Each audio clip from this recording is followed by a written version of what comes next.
For now, the 49ers plan to start training camp in late July at their team facility as usual. But the plan could change depending on the status of the pandemic and local regulations. Let's assume 49ers training camp goes according to plan. Here are 5 bold predictions for their offense. Emphasis on bold.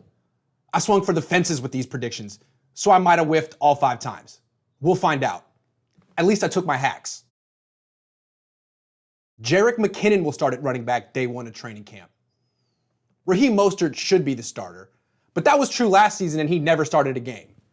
He backed up Tevin Coleman, and now I predict both will back up McKinnon when training camp begins. Since 2018, Kyle Shanahan's plan was to start McKinnon. The 49ers made McKinnon one of the highest paid running backs in the NFL when they signed him away from the Vikings. But McKinnon tore his ACL before the 2018 season and missed the past 2 years. He never has played a game for the 49ers. His knee required a second surgery in 2019. Now the 49ers say McKinnon is healthy. And I think Shanahan wants to prove his plan to feature McKinnon was right all along. Shanahan loves doubling down and proving himself right. Who doesn't? I do. When Shanahan visualizes his ideal offense, I think he pictures McKinnon on the field. So I think McKinnon will be in the 49ers offensive huddle when they take their first snap of training camp. McKinnon will not make the 49ers final roster. I hope I'm wrong about this. McKinnon is an extremely nice, professional person, and I hope he gets his career back. He didn't do anything wrong. He got hurt. But he couldn't practice more than 2 days in a row last offseason without suffering an injury. This offseason, he has trained tremendously hard, but hasn't played football yet. Hasn't had to cut and react on the fly. Can his surgically repaired knee handle those violent movements? It couldn't last year.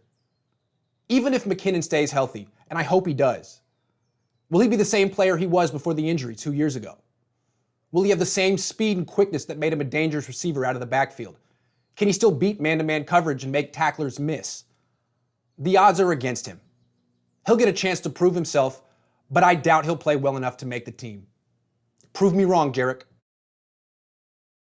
Tom Compton will start at right guard day 1 of training camp. I believe the 49ers planned for him to start when they signed him this offseason. They gave him the same amount of money they gave last season starting right guard, Mike Person, in 2019, $2.7 million. Brunskill is better than Compton.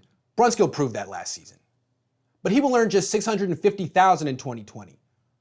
I believe the 49ers planned for Brunskill to back up both guard and tackle spots, which means Compton will have to lose the job at right guard for Brunskill to get a chance to play. And Compton might not lose the job right away, not unless he gives up a few sacks during the preseason. Shanahan seems to like him. Shanahan and his father, Mike, drafted Compton in Washington in 2012.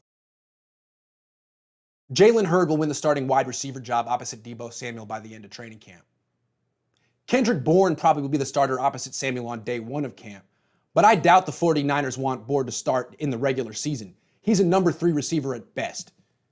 So there will be an open competition for the number 2 job.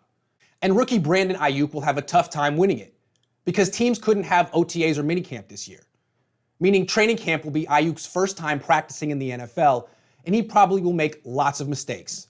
Not his fault. Hurd is entering his second training camp. The 49ers took him in the 3rd round of the 2019 draft. And he played well in training camp last year before he suffered a stress fracture in his back and missed the entire season. If Hurd stays healthy through training camp, I believe he'll start week 1 against the Cardinals. Trent Taylor will be the number 3 receiver, and Kendrick Bourne will be the number 4 receiver. Meaning Bourne will have to take a pay cut to stay on the team. He currently is the 49ers' highest paid wide receiver. They'll make him accept a contract that reflects his position on the depth chart most likely. Call those bonus bold predictions. The 49ers will trade Dante Pettis before the season begins. Pettis has talent.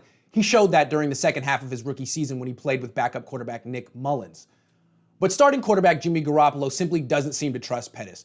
Those two have zero chemistry, even though they tried hard to build it all last offseason. I believe Pettis will come to camp determined and in shape, unlike last year. He probably will play mostly with the backups and catch a few passes from Mullins and CJ Beathard during the preseason. And reporters will write how much better Pettis looks in 2020 compared to 2019. A feel-good story. And then the 49ers probably will trade Pettis for a 6th-round pick.